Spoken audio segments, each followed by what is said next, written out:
Fariduddin Attar, le mémorial des saints. Tadhkirat el-Awliya. Sentence d'Ibrahim Edhem. Celui qui avait renoncé à la royauté de ce monde, qui avait bu le vin des désirs spirituels, ce docteur sincère et pur dont le cœur était plein de toutes les vérités, lui qui pratiquait constamment la bienveillance et la générosité, c'est Ibrahim Edhem, que la miséricorde de Dieu soit sur lui. Comme il avait fréquenté beaucoup de docteurs, il était accompli dans la connaissance de Dieu. Il était en relation avec Imam Abu Hanifa de Koufa. Junayd Baghdadi l'avait surnommé la clé des sciences.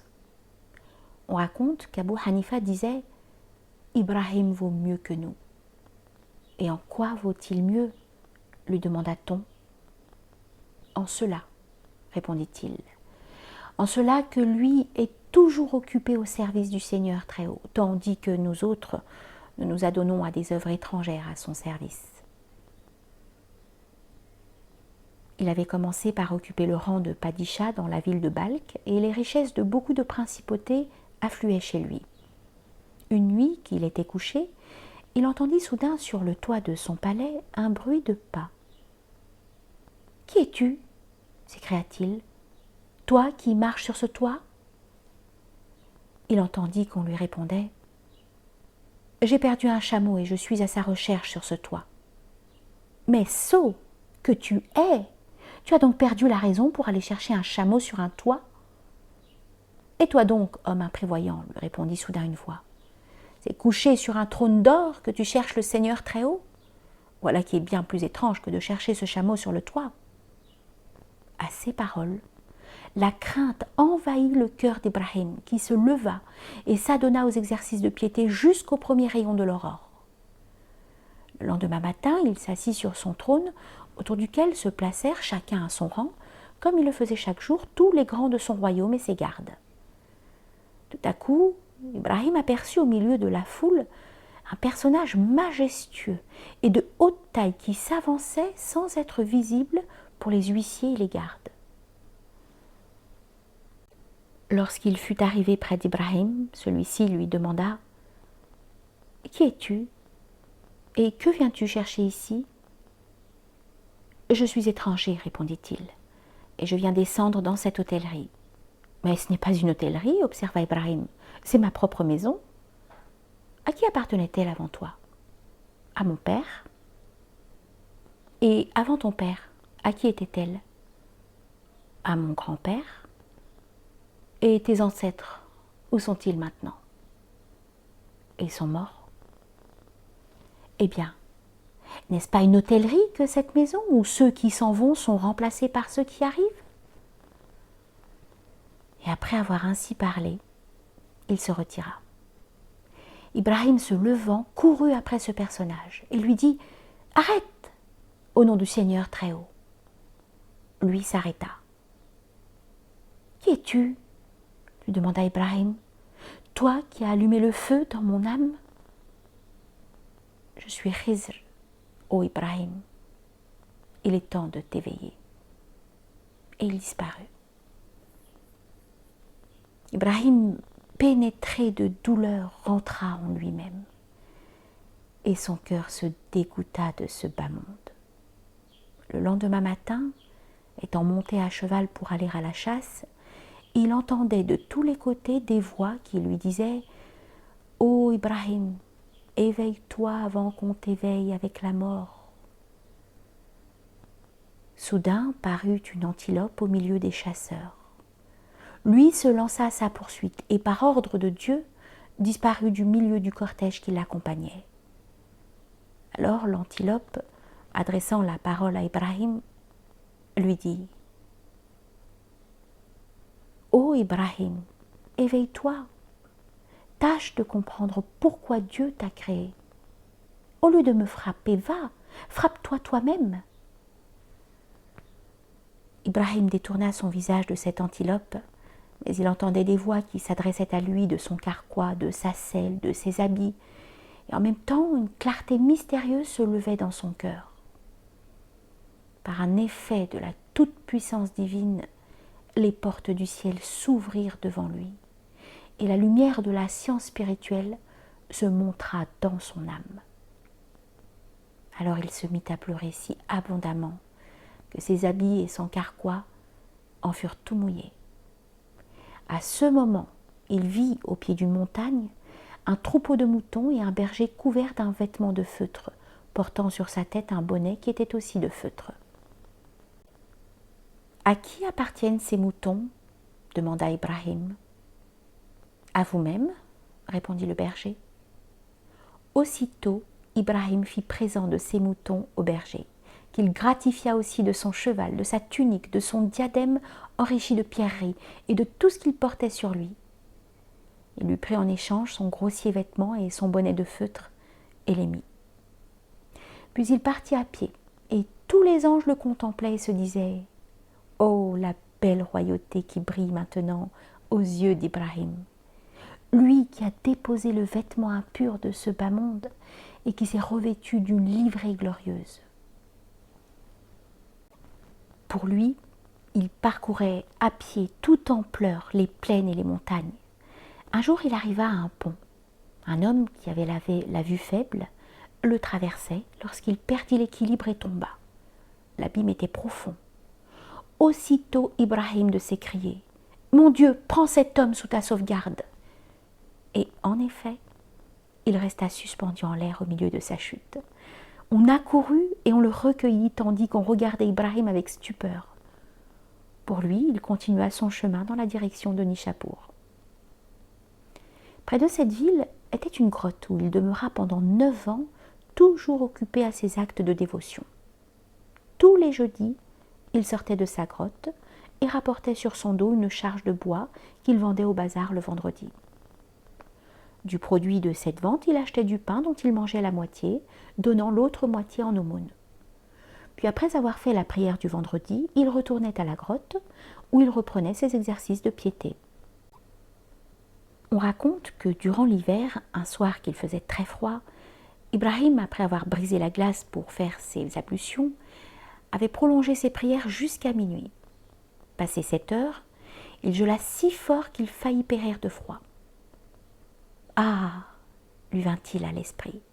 « Si j'avais du feu ou bien une pelisse de fourrure, je me réchaufferais. » Cependant, il se laissa aller au sommeil et dès qu'il fut endormi, il vit un dragon s'approcher et le réchauffer en lui lançant du feu par la gueule.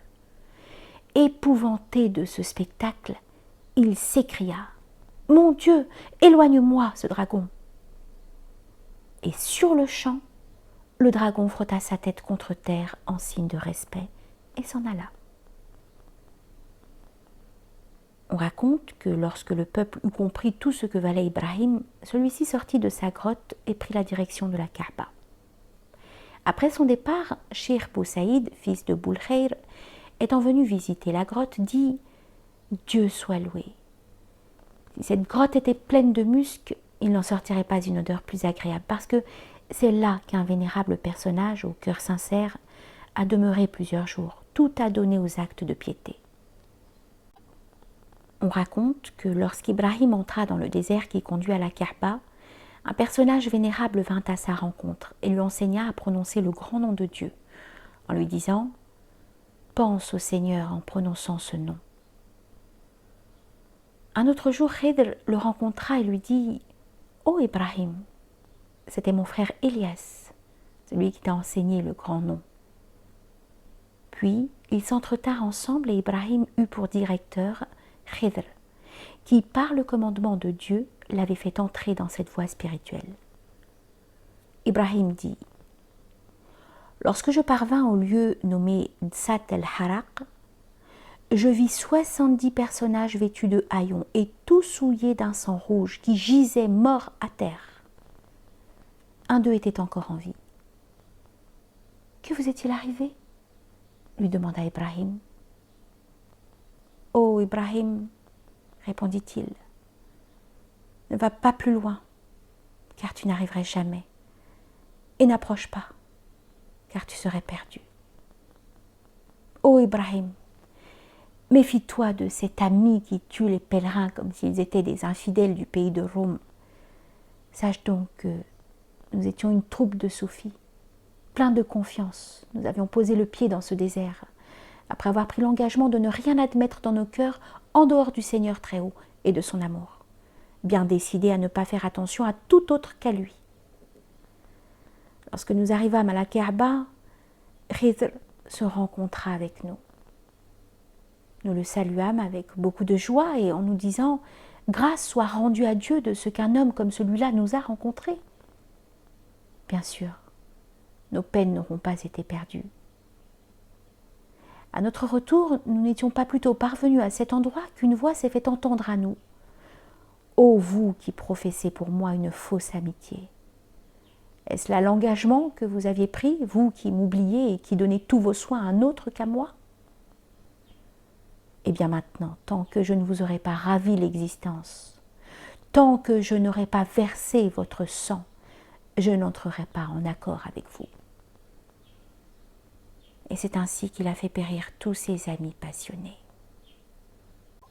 En voyant tous ces corps, continuait Ibrahim, je restais frappé de stupeur, et je dis aux survivants, « Et toi, comment n'es-tu pas mort? » Parce que j'étais imparfait. Maintenant que je suis accompli, je vais marcher à leur suite. En entendant ces paroles, je perdis connaissance, et lui passa dans l'autre vie. On raconte que durant 14 ans, Ibrahim resta sur la route de la Kaaba, ne cessant de prier et de pousser des gémissements. Au bout de ce temps, il se joignit à une caravane et se dirigea vers la Kaaba. Lorsqu'il en approcha, la nouvelle de son arrivée étant parvenue au chef de la ville, tous sortirent à sa rencontre. Ibrahim, ne voulant pas être reconnu, prit les devants sur la caravane. Les serviteurs de la Kaaba, qui précédèrent les chefs, le rencontrant, lui demandèrent si Ibrahim Edhem approchait. « Pourquoi me faites-vous cette question ?»« Parce que les chefs de la ville sont sortis pour venir au-devant de lui. »« Eh, pourquoi donc vous occupez de cet homme qui est un pécheur et un impie ? De quel droit parles-tu ainsi de lui ?» dirent-ils. Et saisissant Ibrahim, qu'il ne connaissait pas, ils le battirent rudement. En même temps, ils lui criaient « Pourquoi traites-tu Ibrahim d'impie ?» Après l'avoir frappé, ils le laissèrent là et poursuivirent leur chemin. Quant à Ibrahim, il se disait à lui-même « Tu as eu ce que tu méritais. » Lorsqu'on l'eut reconnu plus tard, on se confondit en excuses envers lui et on le conduisit à la Kaaba. Il y resta plusieurs années se nourrissant de pain qu'il gagnait par son travail, tantôt en portant du bois, tantôt en gardant les melonnières des habitants. On raconte que lorsqu'Ibrahim quitta Balkh, il avait un fils encore enfant. Celui-ci, devenu grand, demanda « Où donc est mon père ?» Sa mère lui raconta l'histoire d'Ibrahim. « Mais, reprit son fils, où se trouve-t-il actuellement ?»« À la Kaaba, lui dit sa mère. « Eh bien, je vais me rendre à la Kaaba pour la visiter et pour retrouver mon père. » Et aussitôt, il fit annoncer publiquement « Quiconque est disposé à faire le voyage de la Kaaba, qu'il vienne. Je suis prêt à en payer tous les frais. » 4000 personnes se réunirent alors, lesquelles il pourvut d'une monture et de tout ce dont elles avaient besoin. Puis tous ensemble partirent pour la Kaaba. Quand il y fut arrivé, il vit dans l'enceinte sacrée beaucoup de personnages vêtus de haillons. « Connaissez-vous Ibrahim Edhem ?» leur demanda-t-il. « C'est un de nous, » lui répondit-on. « Il est allé chercher du bois qu'il doit vendre pour en acheter du pain et nous le rapporter. » Aussitôt, le fils d'Ibrahim sortit dans la campagne en quête de son père. Il aperçut un vieillard qui s'avançait portant du bois sur sa tête. À ce spectacle, il fut tout près de pleurer. Mais demeurant maître de lui, il se retint et marcha derrière son père. Quant à Ibrahim, il porta ce bois au bazar, le vendit et acheta du pain qu'il rapporta à ses compagnons. Puis il se mit en prière. Lorsqu'il eut fini, il dit à ses compagnons « Attention à vous, ne regardez ni les jeunes gens imberbes, ni les femmes. Sachez retenir vos yeux. » Et tous recevaient ses avis avec déférence. Ensuite, Ibrahim et ses compagnons accomplirent le tawaf, les 7 promenades circulaires, autour de la Kaaba. Cependant, le fils d'Ibrahim se présenta devant son père. C'était un beau jeune homme, sur lequel il lançait des regards à la dérobée. Ce que voyant, ses compagnons restaient tout étonnés. Lorsqu'ils se furent acquittés du tawaf, nous lui dirent « Ô Ibrahim, vous nous recommandiez de ne pas regarder inconsidérément les jeunes garçons et les femmes. D'où vient donc que vous-même vous regardiez ce jeune imberbe ?» « Quand je suis sorti de la ville de Balkh, répondit Ibrahim, j'avais un fils qui suçait le lait. Il me vient à l'esprit que ce jeune homme pourrait bien être mon fils. D'autre part, son fils ne se démasquait pas, parce qu'il craignait que, s'il venait à se faire connaître subitement, son père ne s'enfuit tête baissée. Il venait donc de temps en temps et passait en le regardant de loin.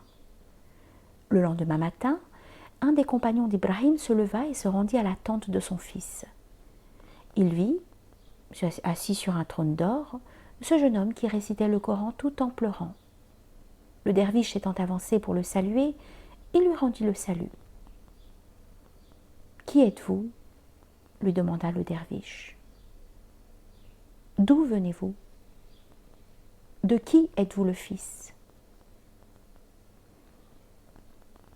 « Je suis le fils d'Ibrahim Edhem, » répondit le jeune homme.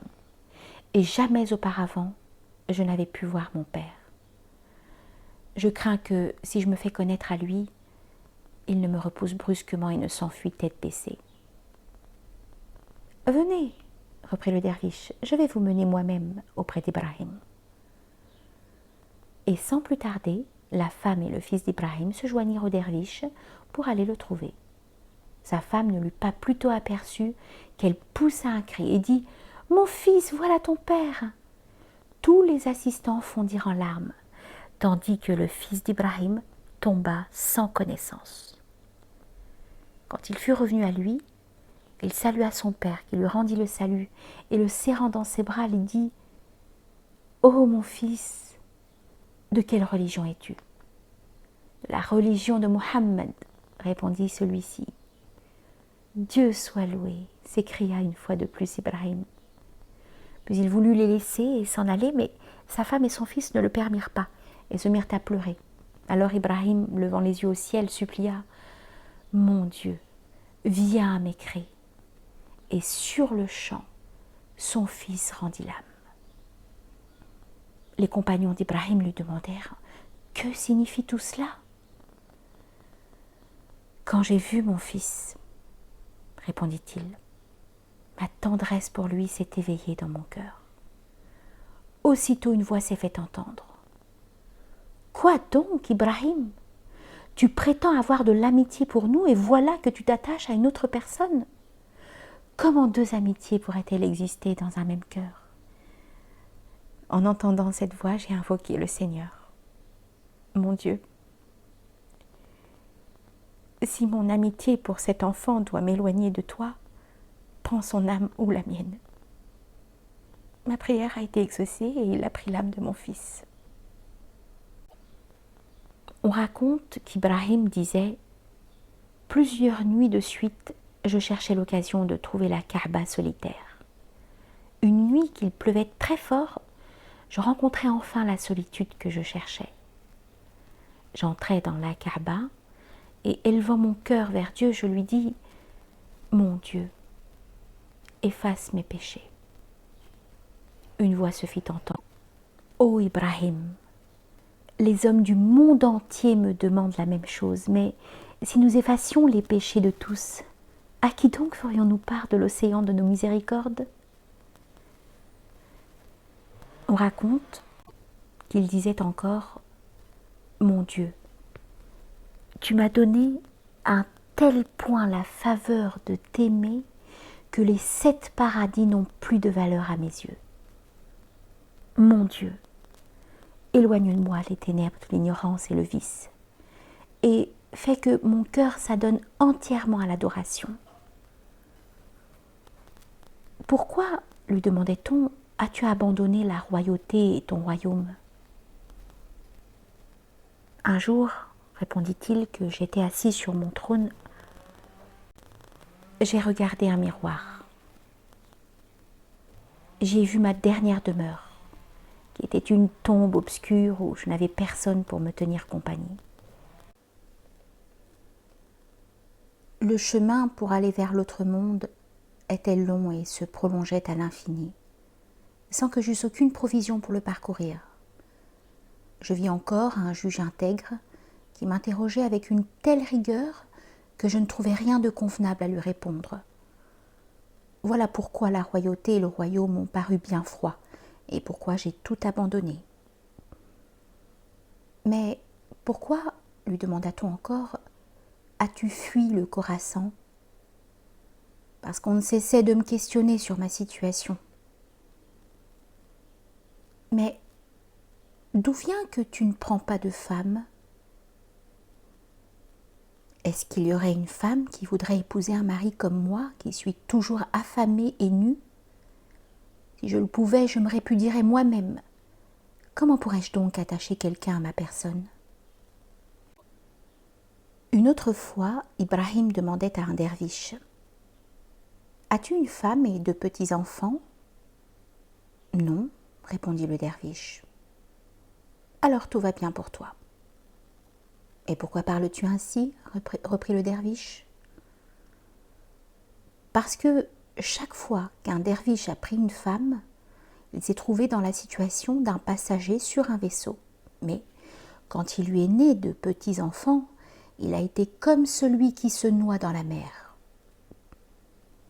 Une autre fois, Ibrahim, voyant un derviche qui gémissait, disait: Sans doute que tu as acheté à bas prix cette situation de derviche. Quoi donc, Ibrahim? Est-ce que l'état de derviche s'achète? Lui répondit celui-ci.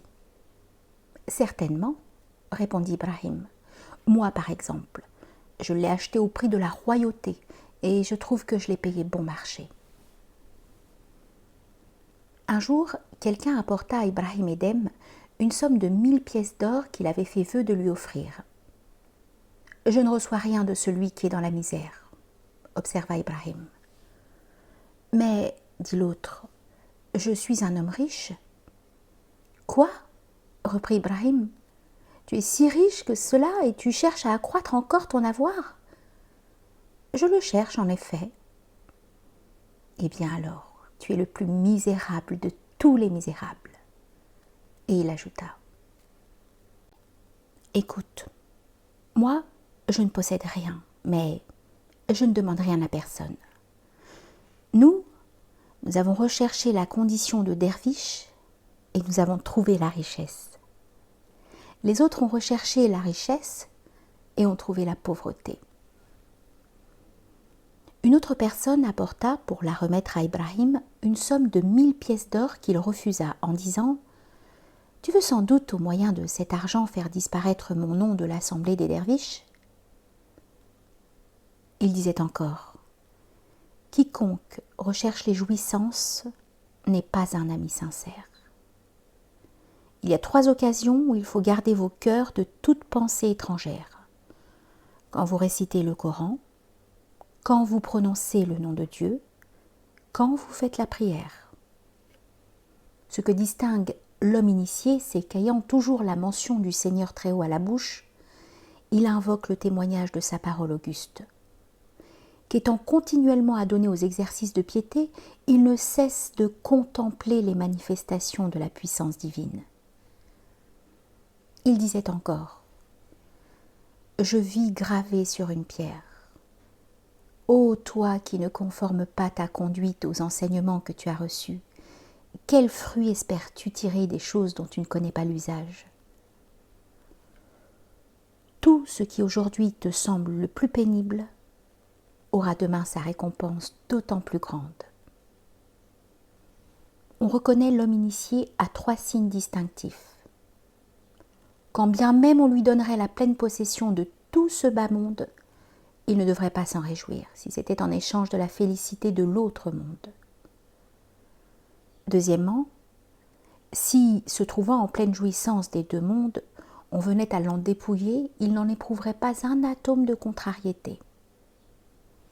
Troisièmement, quand bien même tous les habitants de la terre le proclameraient bon et chanteraient ses louanges, il ne s'égarerait pas de la route et ne laisserait pas entrer l'orgueil dans son cœur. Il demandait à quelqu'un: « Souhaites-tu devenir un saint, d'acquérir un rang qui dépasse celui de tous les docteurs ?»« Je le souhaite, » répondit celui-ci. « Eh bien, » reprit Ibrahim, « ne conçois l'atome d'un désir ni pour ce bas monde, ni pour l'autre. Détourne sans exception ton visage de tout ce qui existe pour ne le fixer que sur le Seigneur très haut. Ne te nourris que de ce qui est licite et chassant de ton cœur l'amour de toutes les créatures, rends-toi véritablement libre. » On raconte que Shaqiq Balkhi dit à Ibrahim Edhem: « Pourquoi fuis-tu la société des hommes ?» Lui de répondre: « Je ramasse ma religion dans le pan de ma robe et je vais de ville en ville, de montagne en montagne, n'ayant qu'un désir: sauver ma foi des attaques de Shaitan. » On raconte que durant le mois de jeûne, Ibrahim rapportait de la campagne du bois ou des broussailles qu'il vendait pour acheter du pain. Il donnait ce pain au derviche tandis que lui priait toute la nuit jusqu'aux premières lueurs de l'aurore.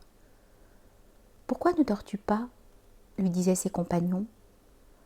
« Parce que mes yeux ne cessant jamais de répandre des larmes, comment le sommeil pourrait-il s'y installer ?» Lorsqu'il avait fini sa prière, il portait les deux mains à sa figure et disait: « Je crains bien qu'on ne me jette au visage cette prière que je viens de faire. »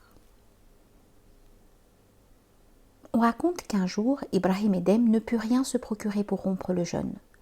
Une fois la nuit venue, il dit: « Mon Dieu, en action de grâce de ce que je n'ai rien trouvé aujourd'hui, je veux faire cette nuit une prière de 400 rak'a. » Ce qu'il exécuta en effet, à tel point que, n'ayant rien trouvé durant 7 jours, il fit chaque nuit une prière de 400 rak'a.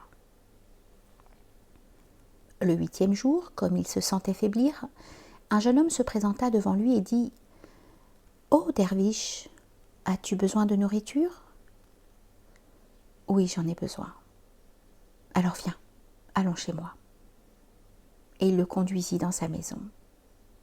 Là, le regardant, il poussa un soupir et lui dit: « Ô Ibrahim, je suis ton esclave et tout ce que je possède est à toi. » « Eh bien, reprit Ibrahim, je t'affranchis et je te fais don de tout ce qui est en ta possession. » Et il ajouta: « Mon Dieu, je m'engage vis-à-vis de ta cour à ne jamais rien demander à un autre qu'à toi. Parce que j'ai demandé à quelqu'un un morceau de pain, tu veux m'enchaîner à toutes les superfluités mondaines ?» Et laissant là ce jeune homme, il s'enfuit. On raconte qu'une nuit, Ibrahim, avec 3 ou 4 de ses compagnons, s'était installé dans une mosquée qui n'avait pas de porte fermée. Le froid étant très vif, Ibrahim, jusqu'au lever de l'aurore, se tint dans l'ouverture de la porte pour empêcher la bise glaciale d'atteindre ses compagnons. On rapporte que chaque jour, il allait travailler pour un salaire, et ce qu'il gagnait, il l'employait à acheter des vivres qu'il rapportait à ses compagnons. Puis, tous ensemble, rompaient le jeûne. Toutefois, il ne revenait jamais avant d'avoir fait la prière du soir. Un soir qu'il s'était absorbé dans sa prière, il revint plus tard que de coutume. Il n'était pas encore arrivé que ses compagnons se dirent: « Il faut rompre le jeûne et nous coucher tous sans exception. Quand Ibrahim verra ce qui en est, il s'arrangera pour revenir plus tôt désormais et pour ne pas nous faire attendre. » Et tous, rompant le jeûne, se couchèrent ensuite.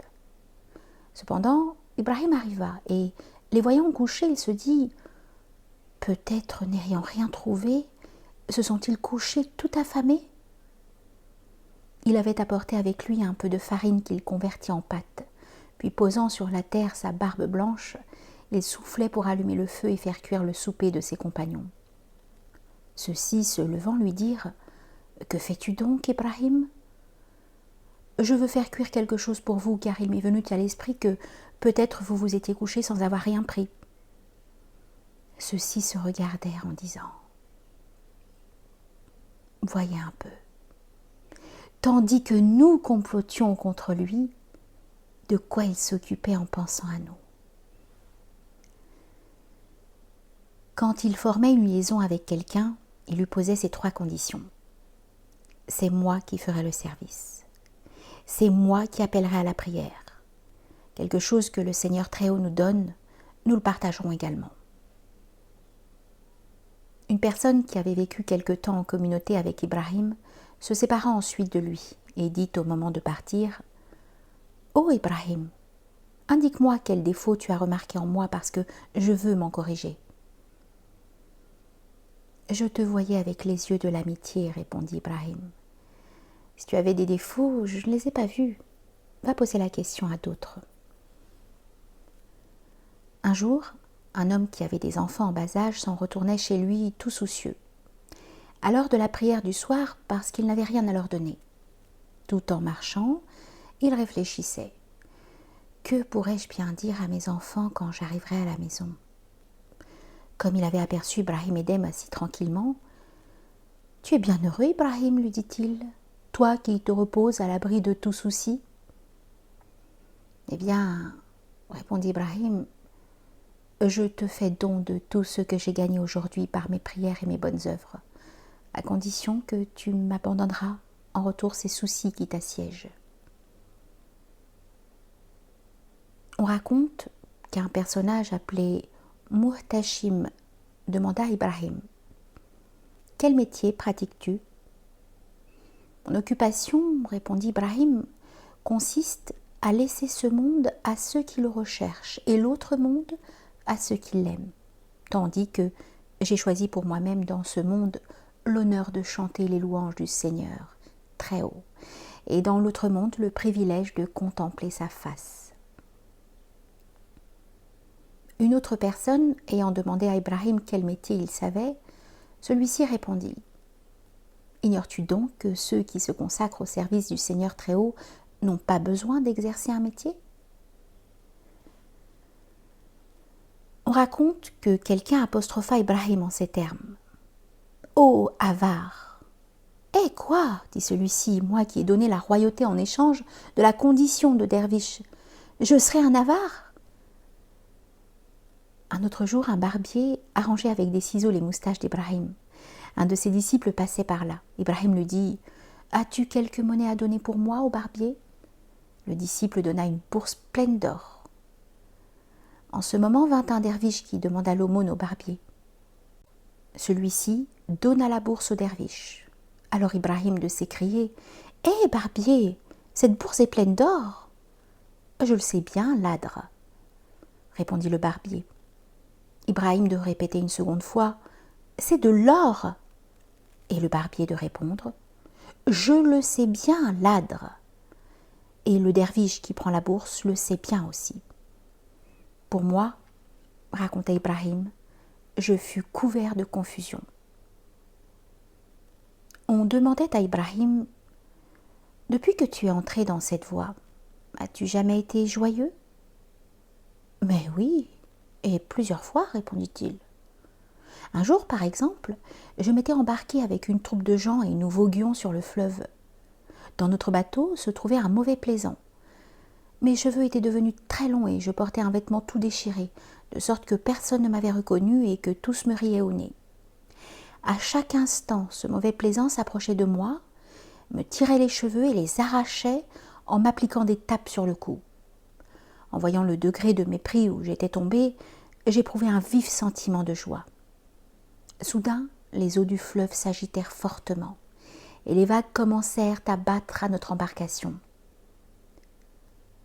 Le patron dit « Il faut jeter quelqu'un à l'eau pour que les flots s'apaisent. » Et me saisissant par les oreilles, ils me lancèrent dans le fleuve, dont les eaux se calmèrent subitement par un effet de la toute-puissance du Seigneur Très-Haut. Au moment où l'on me saisissait, je me sentis tout joyeux en voyant mon état de profonde impuissance et d'humiliation. Une autre fois, j'étais montée dans la galerie supérieure d'une mosquée pour m'y reposer, lorsque survinrent plusieurs personnes qui m'en chassèrent.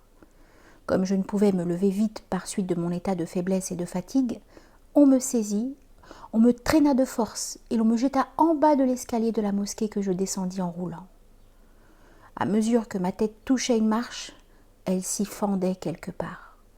Mais par un effet de la toute-puissance divine, à chaque chute que je faisais, les mystères de toute une région céleste se dévoilaient à mes yeux.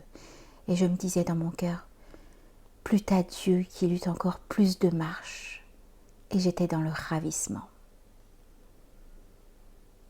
Une autre fois que j'avais été emprisonnée dans un endroit, un mauvais plaisant vint uriner sur moi, ce dont je me réjouis intérieurement. Une autre fois encore, j'avais une pelisse de fourrure dans laquelle se trouvait une nombreuse vermine, qui me mordait et me tourmentait cruellement. Alors à la pensée de tous ces vêtements précieux qui étaient dans mon trésor, je me dis en gémissant, « De combien de peines n'es-tu pas redevable ?» Et je me réjouis en voyant à quel degré d'avilissement ma personne était réduite. On raconte qu'Ibrahim disait « J'étais resté plusieurs jours sans rien trouver à manger. J'avais bien un ami demeurant loin de moi, mais je réfléchis que si j'allais le trouver, la confiance en Dieu dont je faisais profession ne serait plus qu'un vain mot. J'entrai donc dans une mosquée où je m'assis en disant « Je mets ma confiance dans cet éternel Seigneur très haut, le vivant que la mort ne saurait atteindre. » Lorsqu'il eut prononcé ces paroles, il entendit une voix qui disait « Il est pur et exempt de toute tache. Le Seigneur très haut qui a purgé la surface de la terre de ceux qui font profession d'avoir confiance. » Il a purgé? Et pourquoi? Se dit Ibrahim. Alors la voix se fit entendre de nouveau. Comment pratique-t-il la confiance en Dieu? Pour une bouchée que lui donnera peut-être un ami d'emprunt, entreprend une si longue route et dit mensongèrement « Je mets ma confiance dans le Seigneur très haut. » Un jour, Ibrahim demanda à un ascète qui faisait profession d'avoir confiance en Dieu « D'où vient ce que tu manges ?»« Je l'ignore, répondit celui-ci. Demande-le au pourvoyeur. » Ibrahim racontait. Une fois, j'achetai un esclave. Je lui demandai son nom.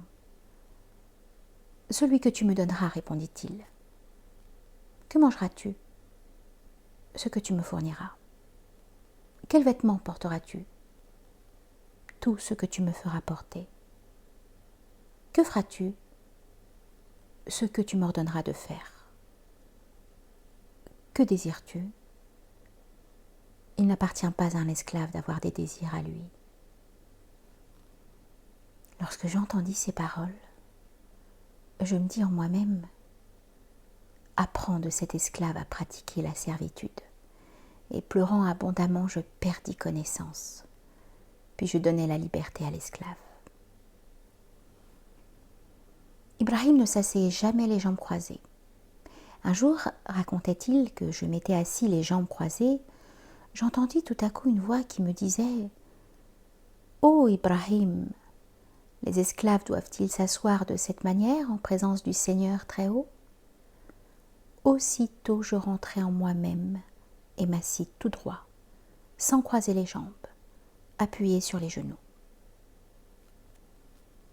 « De qui es-tu l'esclave ?» demandait-on à Ibrahim. Lui, de trembler à ces paroles, de fondre en larmes, de se rouler par terre, puis se redressant, dit « Je suis l'esclave du Seigneur très haut, qui a créé la terre et le ciel. » Mais pourquoi n'as-tu pas répondu aussitôt qu'on t'a posé la question? Parce que j'ai craint que, si je répondais « Je suis son esclave », il me réclamait les droits du maître sur son esclave, tandis que, si je répondais « Je ne le suis pas », je devenais infidèle. On lui demandait encore « Comment passes-tu ta vie ?»« J'ai 3 chevaux, répondit-il. Chaque fois qu'il me vient une faveur de la part du Seigneur très haut, je monte sur le cheval de l'action de grâce et je vais au-devant d'elle. S'il s'agit d'un acte de dévotion à accomplir, je monte sur le cheval de la sincérité et de la pureté et je vais à sa rencontre. Est-il question de la doctrine ? Je monte sur le cheval de la pratique et je me dirige de son côté. Un jour, plusieurs docteurs assis dans une maison s'entretenaient ensemble. Survint Ibrahim, mais ils ne lui ouvrirent pas la porte et ils lui crièrent « Va-t'en !» Et il s'exhale encore de ta personne une odeur de royauté. Et ils lui refusèrent l'entrée. Quelques personnages de considération demandèrent à Ibrahim « Comment se fait-il que nos cœurs, dans la voix de Dieu, soient comme derrière un rideau ?» Pour cette raison, répondit-il, que ce que Dieu a en aversion, vous le prenez en amitié, et que, attaché que vous êtes aux œuvres de ce monde périssable, vous ne vous occupez pas des intérêts de l'autre vie. Quelqu'un lui dit « Donne-moi un conseil. » Ibrahim répondit « Aie sans cesse à la bouche le nom du Seigneur Très-Haut, et laisse là les créatures. Dénoue ce que tu as lié et lis ce que tu as dénoué.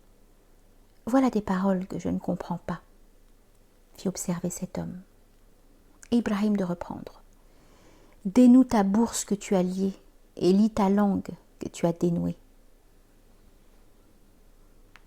On raconte qu'Ahmad Khizrayev disait « Comme Ibrahim faisait le tawaf autour de la Kaaba, quelqu'un lui dit « Tu n'obtiendras pas le rang des esclaves bons et vertueux tant que tu n'auras pas accompli 6 opérations.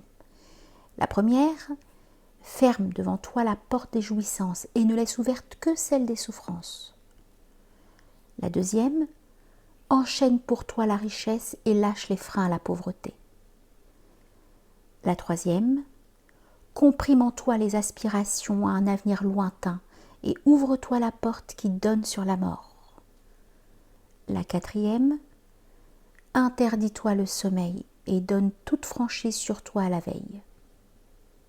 La cinquième, ferme la porte de l'étalage et de la parure et ouvre celle de l'abjection.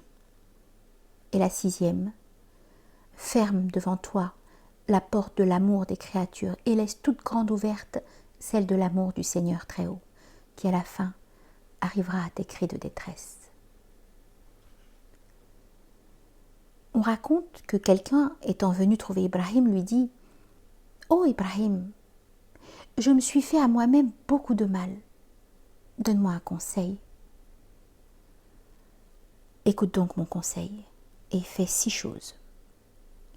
La première, lorsque tu auras commis un péché, prive-toi de manger la nourriture que te donne le Seigneur Très-Haut. « Mais je ne pourrai jamais faire cela, » interrompit l'autre. « Quoi donc ?» reprit Ibrahim. « Est-il juste que tu profites toujours des ressources que te fournit le Seigneur Très-Haut, tandis que tu ne le sers pas et que tu ne cesses de l'offenser ?» Deuxièmement, si tu es sur le point de commettre un péché, sors à l'instant même du royaume du Seigneur Très-Haut. « Mais, dit cet homme, son royaume s'étend de l'Orient à l'Occident. Comment en sortir ? » Eh bien, reste-y donc, mais renonce au péché et ne sois plus rebelle. Troisièmement, quand tu vas pécher, mets-toi dans un lieu où le Seigneur Très-Haut ne te voit pas. Mais on ne peut lui cacher un seul de ses actes. Eh bien alors, dit Ibrahim, est-il acceptable que tu vives de la nourriture qu'il te dispense, que tu habites dans son royaume et que tu commettes sous ses yeux de mauvaises actions ? Quatrièmement, lorsqu'Azraïl se présentera pour réclamer ton âme, dis-lui « Donne-moi du répit, je vais faire pénitence. » Mais comment Azraïl écoutera-t-il une semblable proposition ? S'il en est ainsi, reprit Ibrahim, fais donc pénitence maintenant, afin de n'avoir pas lieu de te repentir quand Azraïl arrivera. Cinquièmement, une fois dans ta dernière demeure, éloigne-toi de ta personne Munkar et Nakir. Mais je ne le pourrai pas. D'accord. Il faut donc pratiquer les bonnes œuvres pour être en état de répondre à ces deux interrogateurs. Sixièmement, au jour de la résurrection, lorsqu'un ordre souverain commandera de conduire en enfer les pécheurs, déclare que tu n'iras pas. Il suffit, Ibrahim, tu m'en as dit assez. Il fit pénitence et à la fin mourut dans toute la ferveur de cette conversion. On demandait à Ibrahim, d'où vient que, dans la parole du Coran, le Seigneur Très-Haut a dit « Si vous demandez quelque chose, je vous exaucerai certainement. » Et cependant, tout ce que nous demandons ne nous est pas accordé. « Vous autres, répondit Ibrahim, vous avez à la bouche le nom du Seigneur Très-Haut, mais vous ne pratiquez pas les œuvres qu'il prescrit. Vous n'adoptez pas les traditions de l'envoyé, sur lui soit le salut. Vous récitez le Coran, mais vous n'agissez pas d'après ses préceptes. Vous jouissez des bienfaits du Seigneur, mais vous ne lui en rendez pas grâce. Il a créé pour les serviteurs obéissants un paradis éternel comme lui. Vous ne faites rien pour arriver à le posséder. Vous savez qu'il a créé l'enfer pour les esclaves rebelles, et vous ne le fuyez pas avec horreur. Vous n'ignorez pas que Shaitan est votre ennemi. Eh bien, loin d'être en état d'hostilité avec lui, vous le traitez en ami. Vous savez aussi que la mort est inévitable, et vous ne pratiquez pas les œuvres de l'autre monde. Vous n'êtes même pas en état de tirer un enseignement de ce qui se passe ici-bas. Plein de clairvoyance pour discerner les défauts d'autrui, vous ne voyez pas les vôtres. Comment voulez-vous que les prières de gens comme vous soient exaucées? On lui demandait un jour, si un homme a faim et ne trouve rien à manger, que doit-il faire? Endurer la faim jusqu'à la mort, mais avoir le cœur ferme, car l'indemnité à payer est à la charge du meurtrier. Quelqu'un lui disait, « Oh Ibrahim, la viande est chère. » Eh bien, répondit Ibrahim, il faut que nous la rendions bon marché. Mais comment la rendras-tu bon marché? N'en mangeons plus. Il est certain que par ce moyen-là, elle ne nous coûtera pas cher. On raconte qu'Ibrahim se rendit un jour au terme. Comme il n'avait pas d'argent, on ne le laissait pas entrer. Mais, dit-il, si on ne laisse pas entrer dans la maison du diable un homme qui a les mains vides, comment pourra-t-on se présenter devant la majesté du Seigneur Très-Haut sans la pratique des bonnes œuvres? Ibrahim racontait, je m'étais mise en route pour la Kaaba sans provision. 3 jours durant, je ne trouvais aucune ressource. Je vis s'avancer Iblis qui me dit « Quoi donc?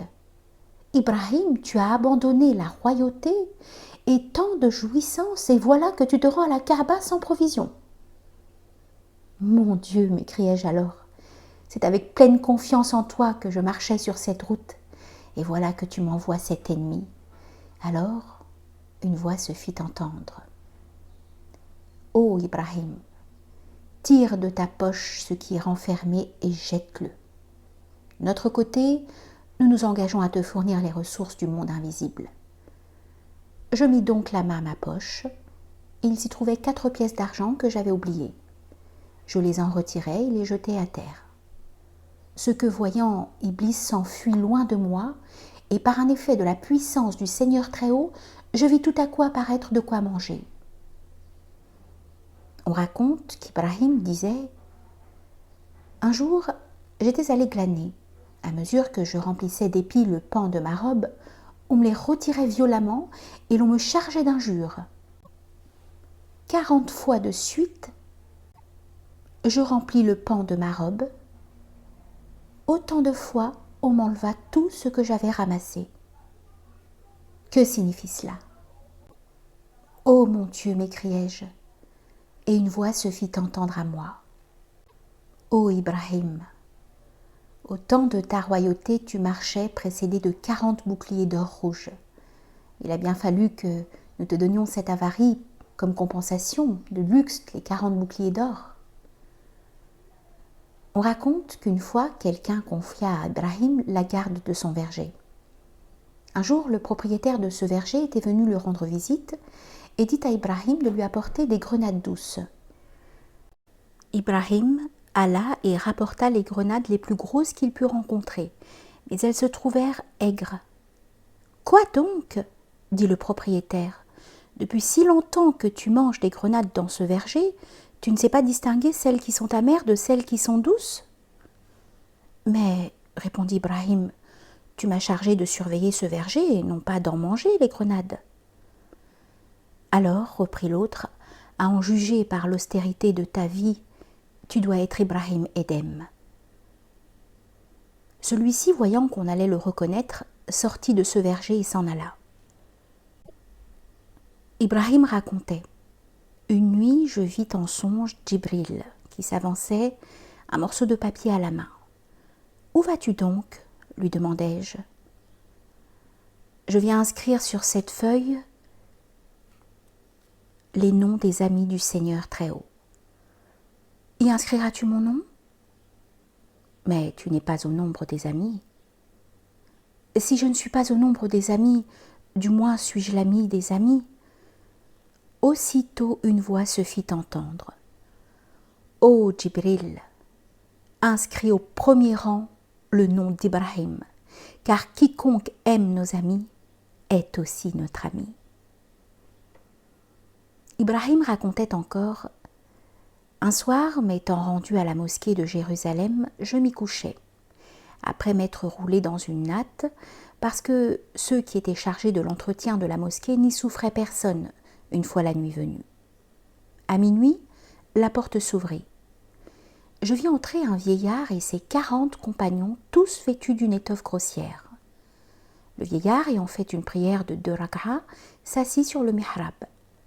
Alors un des assistants dit « Il y a ici cette nuit quelqu'un qui n'est pas des nôtres. » « En effet, répondit le vieillard, c'est cet Ibrahim, fils d'Edhem. Voilà 40 nuits qu'il ne peut goûter le charme de la douceur de la pratique des œuvres de piété. »« Ô vieillard !» m'écriai-je alors, « tu dis vrai, mais au nom du Seigneur Très-Haut, explique-moi à quoi cela tient. » « Voici, repartit le vieillard. Un jour, à Basra, dans telle boutique, tu achetais des dattes. Une d'elles était tombée à terre et y restait. Dans la pensée qu'elle était tombée de ta main, tu l'as ramassée, mêlée aux tiennes et mangée sans y faire attention. Et voilà d'où vient la situation qui t'afflige. » En entendant ces paroles, je me rendis à Basra et je racontai le tout au marchand de dattes, lequel m'accorda le pardon que je lui demandais, en ajoutant « Puisque la chose est d'une nature si délicate, moi aussi je veux me faire derviche et me consacrer aux actes de piété. » Et en effet, il employa en bonnes œuvres tout son bien et se fit moine mendiant. On raconte que, tandis qu'Ibrahim marchait dans la campagne, un cavalier le rencontra et lui demanda qui il était. « Je suis, répondit Ibrahim, le serviteur du Seigneur Très-Haut. »« Eh bien, reprit le cavalier, indique-moi de quel côté sont les habitations. » Ibrahim lui montra la direction du cimetière. « Tu te moques de moi ?» s'écria-t-il. Et il le frappa si rudement qu'Ibrahim en eut la tête fendue et que le sang commença à couler. Puis il lui attacha une corde au cou et le traînant de force, il le conduisit au milieu des habitants, et tous de lui crier « Insensé, que fais-tu? C'est Ibrahim, fils d'Edhem !» Aussitôt cet homme, baisant la main d'Ibrahim, se confondit en excuses, et Ibrahim appela sur lui les bénédictions de Dieu. « Ô Ibrahim, dit alors, quand je t'ai demandé de quel côté étaient les habitations, pourquoi m'as-tu indiqué l'emplacement des tombes ?»« Chaque jour, répondit Ibrahim, le cimetière devient de plus en plus peuplé, tandis que la ville et ses quartiers, les plus florissants, vont sans cesse tomber en ruine. » On raconte qu'un personnage vénérable vit en songe dans le paradis une troupe de houris qui portaient sur des plateaux des pièces d'or et des perles, en se disant « Un insensé a brisé la tête d'Ibrahim, fils d'Édem. À notre tour, quand il arrivera au paradis, nous répandrons des pierreries sur cette même tête. » On raconte qu'Ibrahim, ayant vu un ivrogne qui gisait à terre dans le vomissement, la bouche toute souillée d'ordures, alla chercher de l'eau pour la lui laver en disant « Une bouche qui a fait mention du Seigneur très haut, il n'est pas permis de la laisser ainsi souiller. » Lorsque cet ivrogne se releva, on lui dit « Ibrahim, fils d'Édem, t'as lavé la bouche en déclarant intolérable qu'une bouche qui avait prononcé le saint nom de Dieu resta ainsi souillée. » Celui-ci, en entendant ces paroles, renonça à tous ses vices. Cette nuit-là même, Ibrahim entendit en songe une voix qui disait « Ô Ibrahim, si tu as lavé la bouche d'un homme parce qu'elle avait fait mention de nous, à notre tour, nous avons lavé ton cœur et nous l'avons purifié. » On raconte qu'un personnage appelé Mohammed disait « Ibrahim et moi, nous nous rendions à Jérusalem. En route, nous nous assîmes quelque temps au pied d'un grenadier. De ce grenadier sortit une voix. « Ô Ibrahim, fais-moi l'honneur de manger des grenades qui poussent sur mes rameaux. » Comme, en entendant ces paroles, Ibrahim s'était assis en baissant la tête, la même voix sortant de l'arbre dit « Ô Mohammed, intercède pour moi. »« Entends-tu, Ibrahim ?» lui dis-je. Alors il se leva et cueillit 2 grenades dont il mangea l'une lui-même et me donna l'autre. Quand nous mangeâmes ces grenades, elles étaient amères et l'arbre qui les portait était tout rabougri. Lorsque nous y revînmes plus tard, il avait grandi, ces grenades étaient devenues douces et mûrissaient 2 fois par an. Beaucoup de personnages vénérables s'asseyaient à son ombre et on lui a donné le nom de grenadier des serviteurs de Dieu. On raconte qu'Ibrahim, accompagné d'un personnage vénérable, se tenait sur une montagne. Son compagnon lui dit « Ô Ibrahim, quand l'homme arrivera-t-il à la perfection ?» Lorsque, répondit Ibrahim, il dira à la montagne de marcher et qu'elle marchera. Comme ils en étaient là de leur conversation, la montagne commença à se mouvoir. Ibrahim, s'adressant à elle, lui dit « Ô montagne, je ne te dis pas de marcher. C'est une simple supposition que je fais. » Et la montagne se tint tranquille.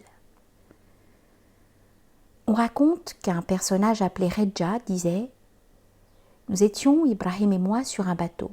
Soudain, les vagues s'élevèrent et l'obscurité devint telle que l'embarcation semblait menacée d'être entièrement submergée.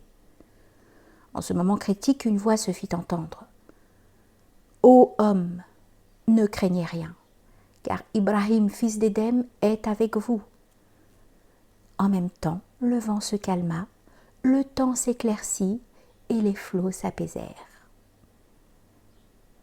Une autre fois, comme les eaux du fleuve étaient agitées, Ibrahim, élevant au-dessus de sa tête une copie du Coran, s'écria « Mon Dieu, ne permets pas que nous soyons submergés lorsque ta parole est au milieu de nous. » Et aussitôt une voix se fit entendre. « Nous ne permettrons pas que vous soyez submergés. » Un autre jour encore, comme il allait s'embarquer, les bateliers lui demandèrent de l'argent. Ibrahim fit une prière de 2 rak'a et dit « Mon Dieu, voilà qu'on me demande de l'argent. » Aussitôt la berge du fleuve ne fut plus qu'un monceau de pièces de monnaie. Ibrahim en prit une poignée qu'il remit au batelier. On raconte qu'un jour, Ibrahim, assis sur le bord du fleuve, cousait une pièce à son vieux vêtement. Quelqu'un survenant lui dit « Oh Ibrahim, qu'as-tu trouvé en échange de la ville de Balk que tu as abandonnée ?» Ibrahim jeta son aiguille dans le fleuve et aussitôt 1000 poissons montrèrent leur tête à la surface de l'eau, ayant chacun dans la gueule une aiguille d'or. « C'est mon aiguille qu'il me faut, » dit Ibrahim.